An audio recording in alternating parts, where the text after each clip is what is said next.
some regime will have to be created in which the industry will be able to operate. It's a very important industry, producing energy, which is a vital commodity for the world. It has to be able to operate in a foreseeable way, able to make its plans for 10, 20, 30 years ahead, while at the same time giving the political confidence that in doing that, it is not hazarding the world in a totally novel way. But in many countries, the response to the interruption of supplies has been a determination to find uranium closer to home. And there is some uranium everywhere. 3 parts per billion in seawater, 4 parts per million in every rock. But within Europe, for instance, there's little which could be considered mineable. Only a small percentage of the world's total. France has uranium, though insufficient even for its own booming nuclear program. Spain and Portugal have small reserves. Sweden has enormous resources, but it's of such low grade that extracting it would mean digging up large areas of the country. So almost certainly it'll never be mined. No one else has anything much at all. But that doesn't stop people looking, and EEC grants are available to encourage them to do so. And it was while the Institute of Geological Sciences were undertaking a survey for the UK Atomic Energy Authority that they discovered that Britain's best hope of a reserve was off the northern tip of Scotland in the Orkneys. This was in 1973.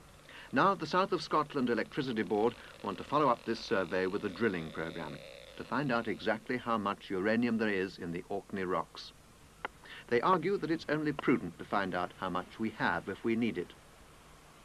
However much there is, it's thought to be here, near the town of Stromness. But the island's council has published a structure plan for the future which rules out any possibility of uranium development. And these days, their leader, Graham Lapsley, is doing a lot of lobbying. Well, as you probably know, Orkney is an island community. It's a very independent community, but on this particular subject, it is absolutely united. I haven't heard one voice raised in favor of prospecting for uranium ore. Orkney is a prosperous community, and insofar as world supplies are concerned, the amount of ore which is thought to be in Orkney is quite insignificant. And the people of Orkney are determined that their community will not be despoiled for a small return. The extraction of uranium ore, involving, as it will, open-cast mining, will destroy at least 40 farms, but it will also present a health hazard, an unacceptable environmental impact, and of course it will have a disastrous effect on our economy, which is very largely based on agricultural products. I don't see why it should. The mining operation, if it is carried out, will be in quite a small area. The land can be returned to agricultural use after it is done, and the health hazards to the people will be no increase of any significance on the hazards which we all suffer in everyday life. The precautions, I assure you, will be very stringent, and that's the way we would want them.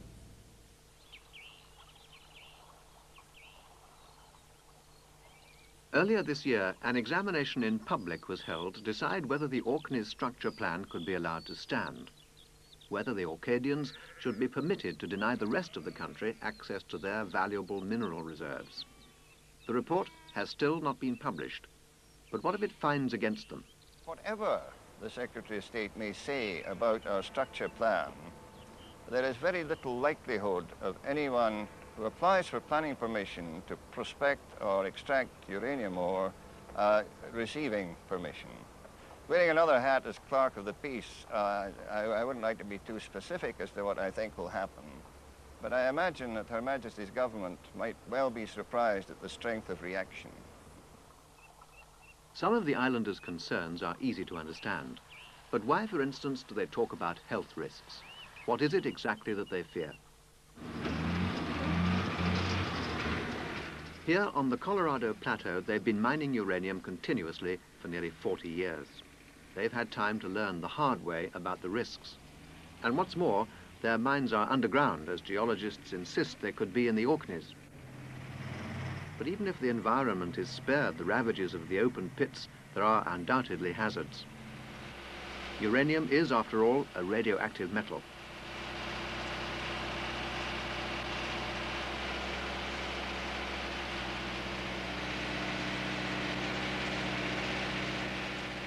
The principal danger comes not from uranium itself, but from its daughter products, particularly the gaseous radon.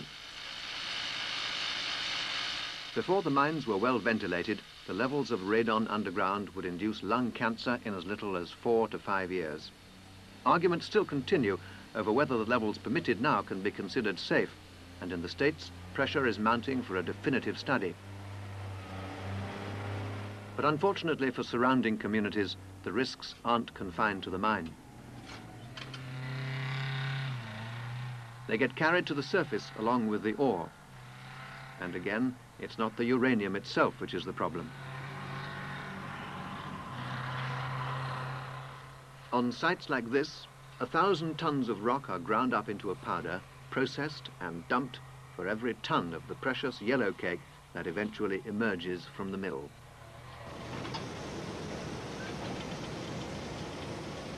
It seems to have been assumed in the past that by removing the uranium from the ore, you are also removing the radioactivity. But that's very far from the truth. The yellow cake itself has only a small fraction of the radioactive content of the ore. The rest is out here in the ground-up waste, the tailings. From these dumps, uranium's daughter products, the thorium and the radium, are free to seep into the groundwater. And all the time, and for thousands of years, they'll be generating more radon. The radon in itself represents a significant hazard to any local community. Latest figures from the Nuclear Regulatory Commission suggest that anyone living within 2 miles of a tailings pile has a 40% increased chance of developing lung cancer. In nearby Grand Junction, they've had a tailings dump as a close neighbour for a long time now. It's right in the middle of town. It's no longer used, and it's been flattened, but it's still bathing the town in radon. For years, no one's worried. They even used the tailings as infill in construction work. But recent studies which suggest cancer rates in Grand Junction may indeed be elevated have changed the view, at least, of local health authorities. Bud Franz is from the Department of Health. The meter reading is 500. That's approximately 22 times background, normal background here in the Grand Valley. That's why we would like to see this particular pile move to a place where it would not be close to human habitations or human work areas. The federal government is now so worried about the problem that they probably will move this pile. All 2 million tons and 55 acres of it. And the Nuclear Regulatory Commission has just introduced new regulations for the future. Now they insist tailings piles should be situated away from watercourses, and when they're abandoned, they'll have to be encased in thick clay covers, or where possible, even buried. But it's doubtful whether even so, any town would ever want a pile as close as this. And the Colorado Department of Health would insist that in future all uranium mills should be well away from populated areas. Which may be fine for Colorado, but for the Orkneys and others who face the prospect of uranium mining without the open spaces of the American West, it's far from reassuring. But perhaps they could live with this. With no tailings piles, no open pits, no men working underground, this is a uranium mill and mine producing 8,000 pounds of yellow cake a year. It's a test project in Wyoming for a technique known as solution mining. The principle is simple. Through a number of injection wells, a leach solution is pumped into the ground. Hundreds of feet below the surface, the solution filters through the rock, removing any metals. On this site, when the fluid emerges through a central extraction well, it's heavily laden with uranium. A sample's being collected for analysis. Normally, it's pumped directly to what they still call the mill. Here, the uranium is extracted and the leach solution is pumped back to the well. It's dilute sulfuric acid, but it's being suggested that in the future, they could leave out the acid and allow bacteria, which occur naturally in the water, to do the leaching for them. Either way, at the end of what amounts to a giant water softening process, what they're left with is a solution of yellow cake. Within 5 years, advocates suggest, the US could be getting as much as 10% of their uranium this way.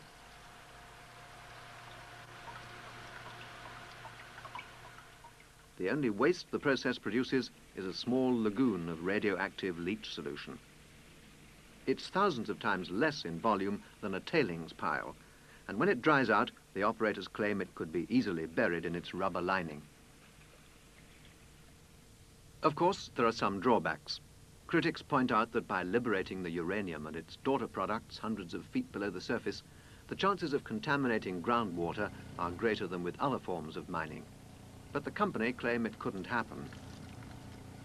They've got monitoring wells like this one around the central well pattern, and if there's any trace of contamination, they could shut down production. What's more, they pump out more from the extraction well than they pump in, so that the flow is always towards the center.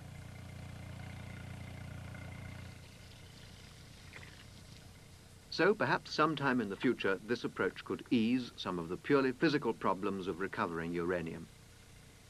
It might be safer, and it might make lower grade ores accessible, increasing our reserves.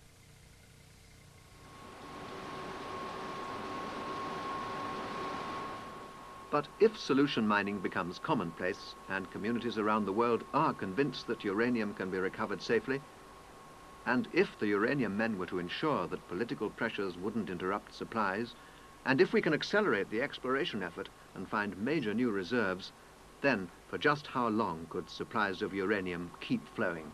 For 40, 50 years, there would be enough uranium, probably, for thermal reactor systems, but very doubtful at the present time whether one could say that they would last a great deal longer than that, whether the uranium for them would last a great deal longer than that. Well, we build our reactors to last for about 30 years. And I'm confident that we will have uranium available throughout their lifetime for the reactors that we have and the reactors that we are building. I believe that by the year 2000, we'll be wondering whether we should continue to build nuclear stations of existing types, because they will be in operation until the year 2050. And I don't think anybody is sure or at all convinced that there will be enough uranium to fuel those power stations for the whole of their life. And it's for this reason that we believe that we should go to fast reactor power stations by about the end of this century. The fast reactor, a new type of machine which the nuclear industry sees as the obvious solution. Here at Dounreay, the first experimental device has already been closed down and replaced by a much larger prototype. It's a reactor which burns not uranium, but the man-made element plutonium, a byproduct from existing reactors. Here, plutonium is being schooled to be uranium's successor. This is one of the most complex technologies known to man, and its elegance is that even as this reactor burns its plutonium fuel to generate power, the sea of energetic neutrons produced can be used to convert a surrounding blanket of uranium into more plutonium. So, it breeds more fuel for itself, and in the process makes use of all the uranium. All that wasted U-238 becomes a useful fuel. Uranium which would fuel today's reactors for 40 years would fuel the fast reactors, the breeders, for 2000. It's such a technologically sweet solution, as Oppenheimer, the great US physicist, might have said. We're talking about uranium, which is an energy material.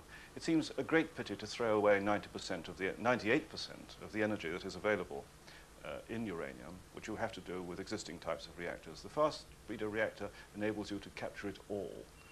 That is a technological attraction which very few other technologies can offer. Even today, we have something like 20,000 tons of depleted uranium, this is the abundant U-238, in drums and tanks in various stores in this country. Now, if that were burnt in fast reactors, it would be equivalent to something like 50,000 million tons of coal, which is about equivalent to the total coal reserves in this country. So the fast reactor does really give us access to an enormous amount